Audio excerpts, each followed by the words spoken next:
¿Qué tal, Hola Harold? padre, ¿Todo ¿qué tal bien? padre? ¿Cómo está? Sí Muy bien. padre, todo tranquilo. Así que acá estaba mostrando recién, no te había visto, perdón, estaba Ah, mostrando. no padre, de hecho entré hace 5 minutos, estaba viendo el en vivo y como no había nadie dije, ya pues, mi momento llegó. Sí, sí, sí, está muy bien. Bueno, digamos, ¿qué Sí padre, tal, ¿me escucha? Harold? Sí, sí, te escucho La bien. red está un poco... Te escuchaba, ahora no te escucho nada. Ahora te descongelaste Sí, sí, y te volviste a congelar. A ver, te saco, Jaro. Voy a volverte a meter a ver si puedo escucharte ahora. A ver, ¿ahora? sí padre, solo que cuando activo la cámara se pone un poco más lento. Acá está lloviendo bastante y eso Está hace que bien. el wifi esté más lento. Está bien, si quieres hablar sin cámara, ya sabemos que eres tú nomás, ¿no? Ah, ya, ya, No hay ningún sí padre, problema. no. Yo ya sé quién eres y ya te vi recién que eras tú, así que no te preocupes, habla sin cámara nomás, ¿no? Ya padre. Sí, Bueno, sí. primero que nada, padre, pues, saludarlo, ¿no? Ya que el domingo fue esto de bueno, cuando Dios pues lanza a San Pablo del caballo, ¿no? Sí, Y sí, creo sí. que en general, pues, a todos en algún momento de nuestra vida nos ha lanzado más o menos fuerte, ¿no? Y yo agradezco bastante su labor pastoral, catequética, ¿no? Yo sé que a Gracias. varios usted ya los lanzó del caballo, padre. Estoy seguro de eso. Viendo los comentarios, ya. Espero Bueno, que tarde o temprano pues se hagan católicos, ¿no? bueno, yo en realidad mi función es sembrar. Después el que nos tira del caballo es Dios, no soy yo, ¿no? Pero mi función es sembrar y después, bueno, el que cosechará es Dios, que sin él no hay ningún fruto, como bien sabemos. Así es, Harold. Bueno, cuéntame, ¿qué te trae hoy por aquí? Pues padre, quería, me dejaron una tarea en la U, de hecho ya hice gran parte, pero quería escuchar de usted, ¿a qué se le denomina lugares teológicos? Lugares teológicos. Sí, Bueno, te voy a ser sincero, no me acuerdo qué se le denominaba lugares teológicos. Pero déjame que acá tengo casualmente un diccionario sobre teología. Déjame consultar ese diccionario. Te silencio y me silencio a mí un momentito. ¿M? está bien, padre.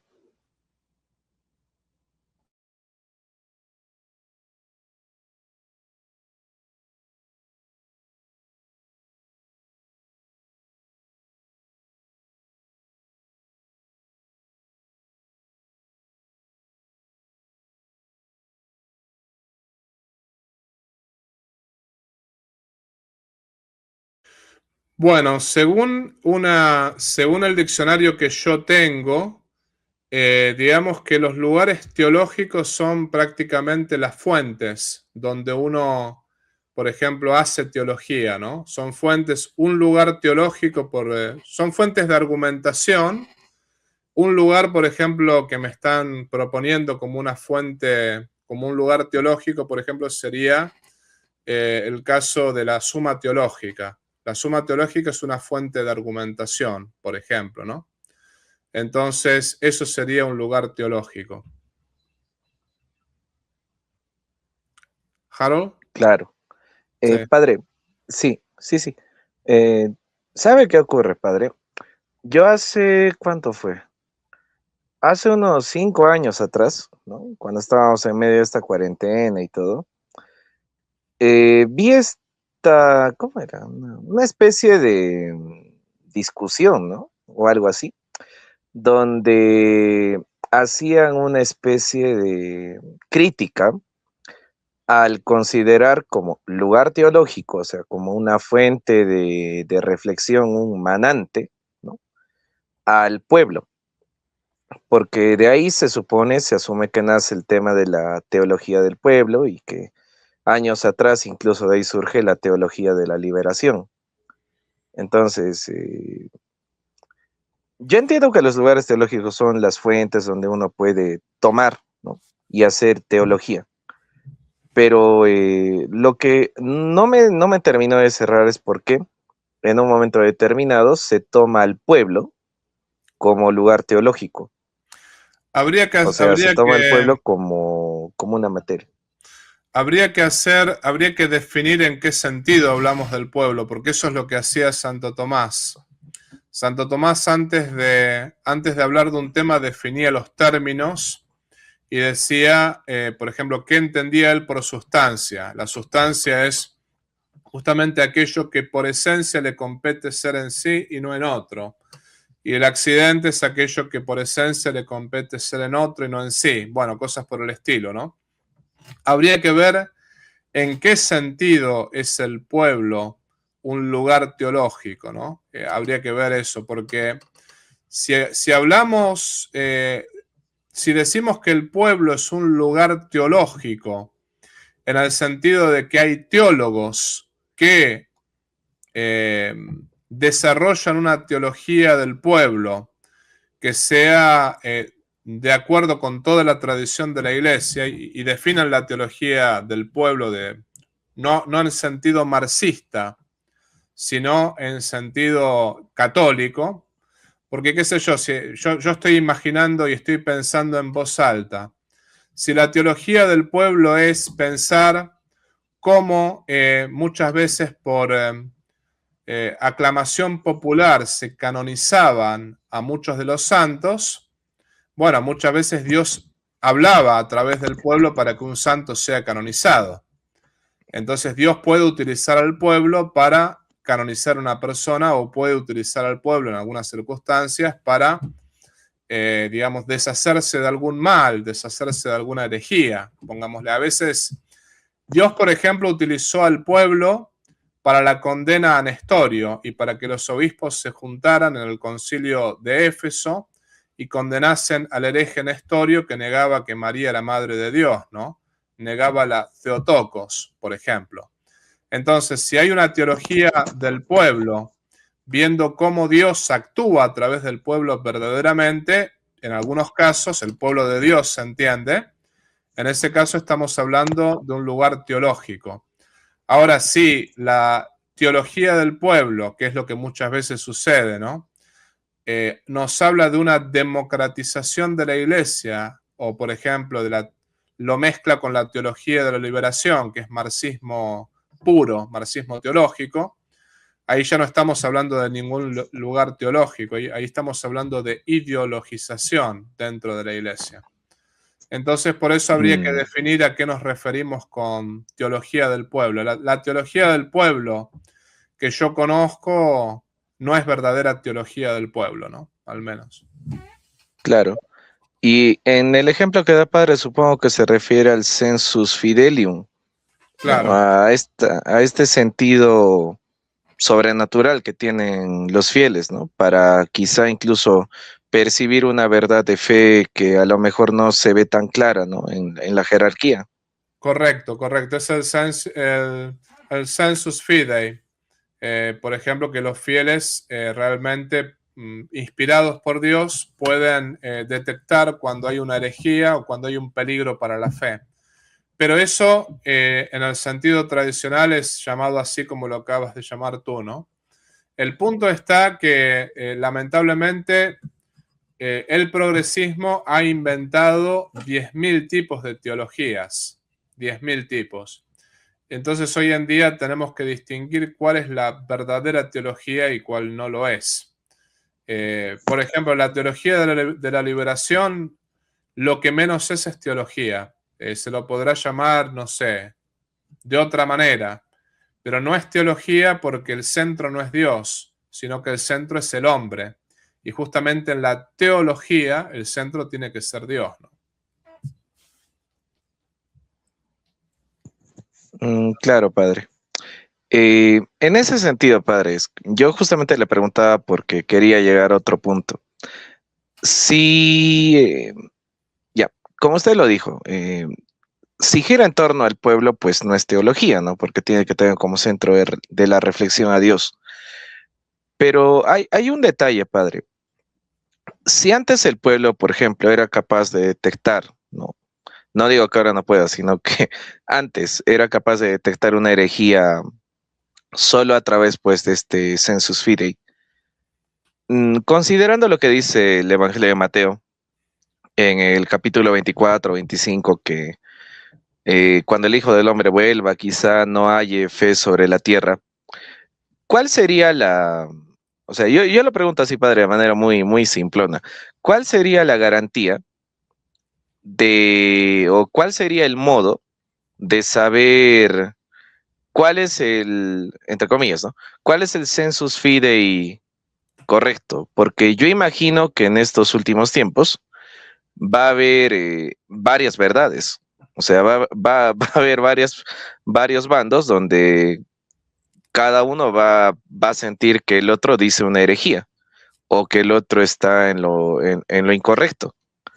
En ese sentido, padre, ¿cuál sería la garantía? Porque yo imagino que el nivel de confusión en el cual estamos ahora va a exacerbarse conforme pues se cumpla, ¿no? Lo que dice la Biblia. Sí, el sensus fidei, lo que hay que decir es que tiene que ser confirmado por la iglesia, porque no se puede en ningún momento aceptar la, la voz del pueblo así porque sea la voz del pueblo.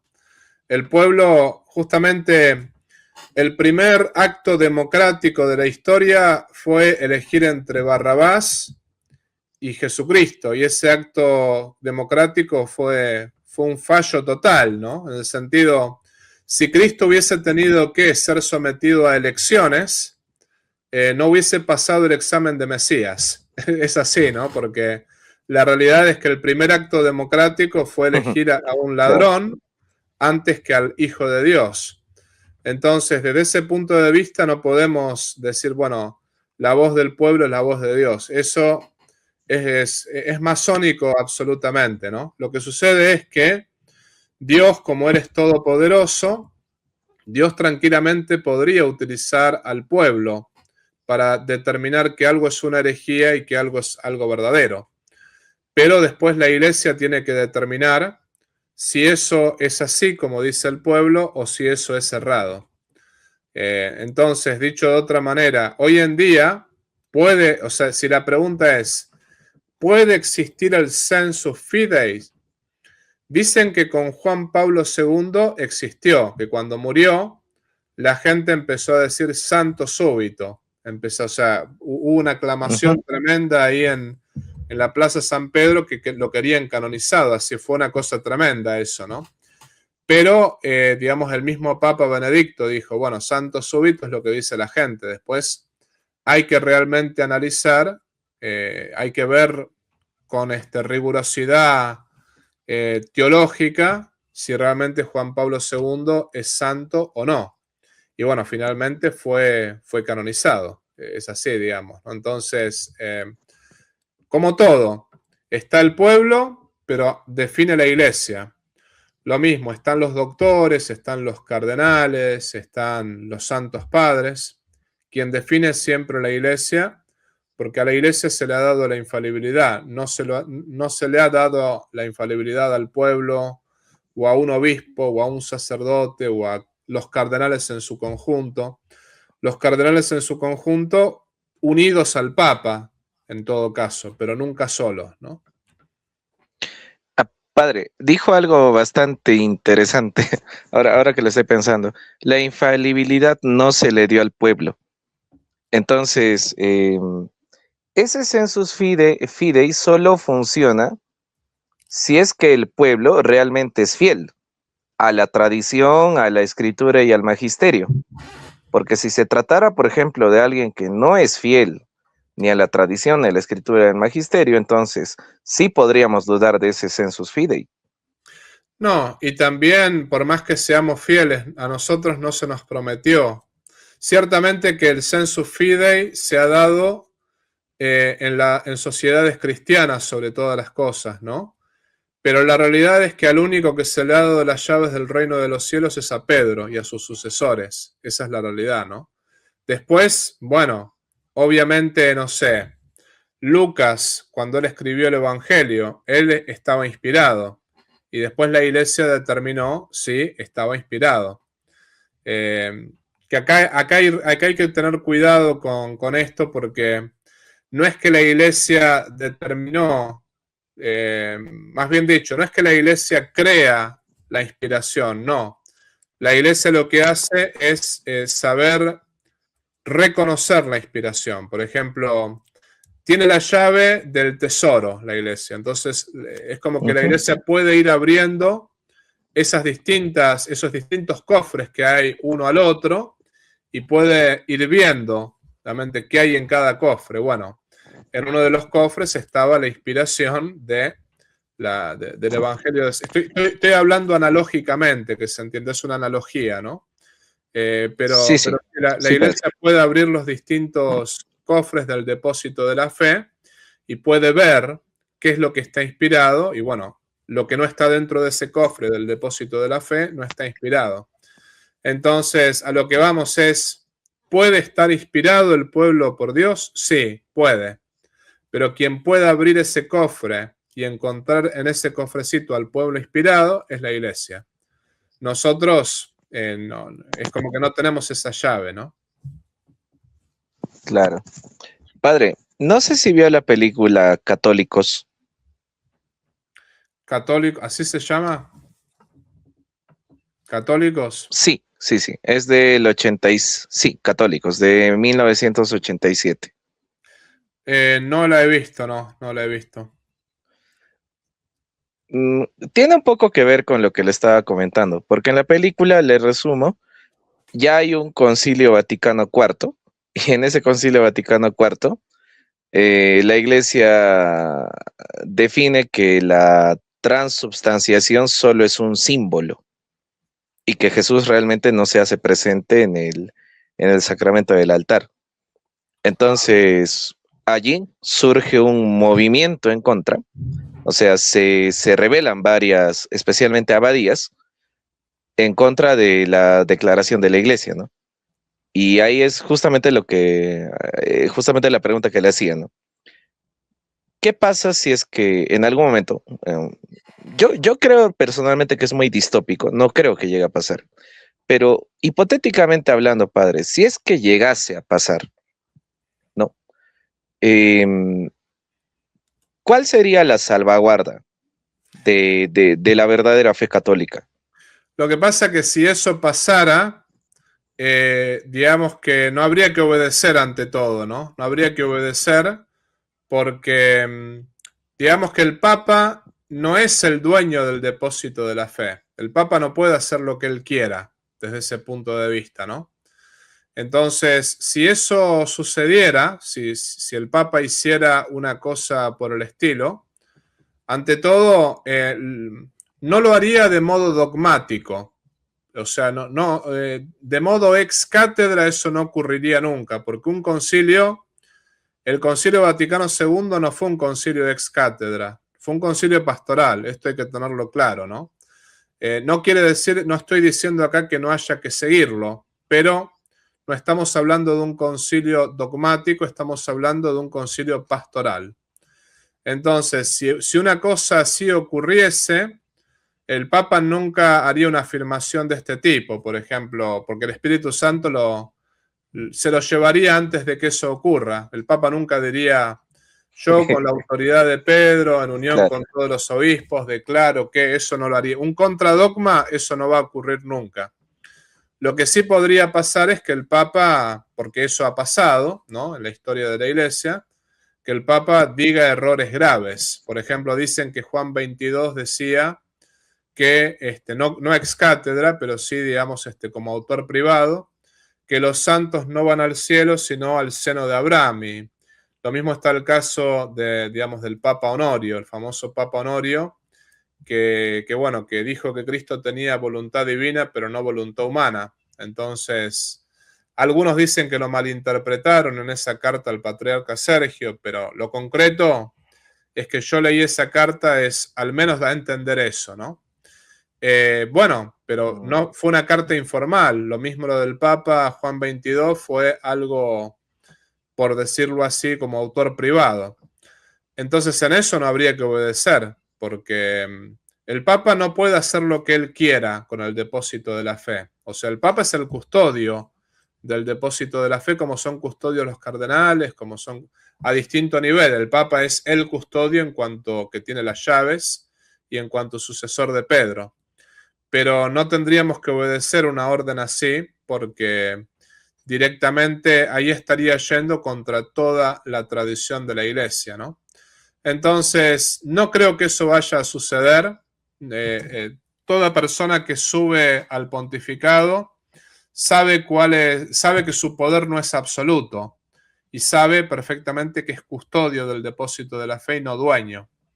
Pueden ocurrir otras cosas, por ejemplo, el Papa tranquilamente puede cambiar todo lo que es de derecho positivo. Por ejemplo, un mal Papa lo que podría hacer, porque esto es de derecho positivo si uno quiere, ¿no?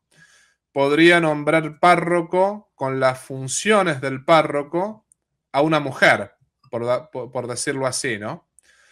Pero esa párroca mujer tendría la potestad de gobierno, pero no podría celebrar misa, no podría confesar, no podría confirmar. O sea, la parte sacramental, esa párroca no puede ser ordenada sacerdotisa, ¿no? Es decir, es imposible. Pero nosotros nos preguntábamos con otros sacerdotes, ¿puede un papa, por derecho positivo, decir, bueno, yo permito que una mujer sea la máxima cabeza de una iglesia local? Digamos, las atribuciones del párroco que no son lo sacramental, eso se lo puede dar a un laico. Ahora, ciertamente sería un desastre, ¿no? Sería un desastre porque no pega ni con cola todo esto. Justamente el párroco es la figura de Cristo en la iglesia local y Cristo era sumo y eterno sacerdote. O sea, hacer una cosa así sería desastroso, causaría muchísimos problemas y causaría escándalo incluso. O sea, Dios quiera que eso nunca pase. Pero sin ordenar sacerdotisa a una mujer, el Papa tranquilamente podría, digamos, provocar un desastre del género, diciendo, bueno, no celebra misa, no predica, no confirma, no confiesa, pero sin embargo tiene el poder de la parroquia, lo cual eso sería patético, patético. Bueno, esperemos que nunca pase. Yo, el Papa León, que le tengo un gran cariño, él no lo va a hacer y no creo que ningún Papa lo haga, pero uno tiene que saber que el depósito de la fe no se puede tocar. El depósito de la fe no le pertenece a nadie, le pertenece a Jesucristo. El Papa, los cardenales, los obispos, los sacerdotes somos custodios, pero no somos dueños, ¿no? Sí, padre. Sí, sí, le comprendo. De hecho, quería tener bien claro esto del depósito de la fe, o sea, del Sí, hecho de que Dios mismo eh, no consentiría, ¿no? Que su iglesia pues vaya en contra, ¿no? De manera explícita contra el depósito de la fe, ¿no? Como usted dijo, bueno, sí me da un poquito de risa la forma en la que lo dijo, eso de que eh, antes que el Papa declare una herejía, el Espíritu Santo se lo lleva. O sea, sí, yo imagino que es así, padre, ¿no? Que quiero también pensar que es así, ¿no? sí, sí. Que al O sea, final, sí, la promesa de Cristo no puede ser revocada, ¿no? Y lo mismo, el Papa no puede ordenar sacerdotisas, eso no va a ocurrir nunca, ¿no? claro. Así que tranquilos, confiemos en Dios. Acá había un mensaje como este, tengamos fe, hermanos, tal cual, es así, ¿no? No hay que pensar que estas cosas vayan a ocurrir, ¿no? Harold, No, sí, ya se nos acabó el tiempo. sí, Eh, padre. tengo que tratar de hacer pasar a otras personas si puedo, pero Ya, este, padre, sí. igualmente muchas gracias por tus preguntas y Ah, nos veremos el próximo domingo si quieres preguntarme otras cosas, ¿no? sí, padre, gracias a usted también y por la claridad. Ya me quedó mucho más claro esto del depósito. Me Gracias, alegro padre. mucho, ¿no? Cuídese. Bueno, que Dios te bendiga, Harold. Chao, chao, ¿eh? Hasta luego, padre. Chao, chao. Que es totalmente gratuito. No compartimos su teléfono celular ni su información privada. Solamente aparecen cuántos están inscritos Y de esa manera se van a enterar con anticipación de los videos que hagamos en este canal, ni bien salgan, ¿no? Y también con anticipación de los vivos, o sea, se van a enterar un día antes, 12 horas antes. Así que aprovechen para unirse al canal de WhatsApp. Saludos a las más de 400 personas que estuvieron presentes hoy entre todas las redes sociales. Y ahora les doy la bendición final. En el nombre del Padre, y del Hijo, y del Espíritu Santo. Amén. Te damos gracias, Señor, por todos los beneficios recibidos de tus manos, generosas y providentes. Y la bendición de Dios Todopoderoso, que es Padre, Hijo y Espíritu Santo, descienda sobre vosotros y con vosotros permanezca para siempre. Amén. Chao, chao, se me cuidan. Hasta la próxima. Si te gustó el video, por favor ponle like, suscríbete a este canal, comparte este video y activa la campanita de la notificación. También, si deseas colaborar económicamente con este apostolado virtual, te invito a hacerlo por PayPal, también por un super chat, o puedes unirte al canal como miembro.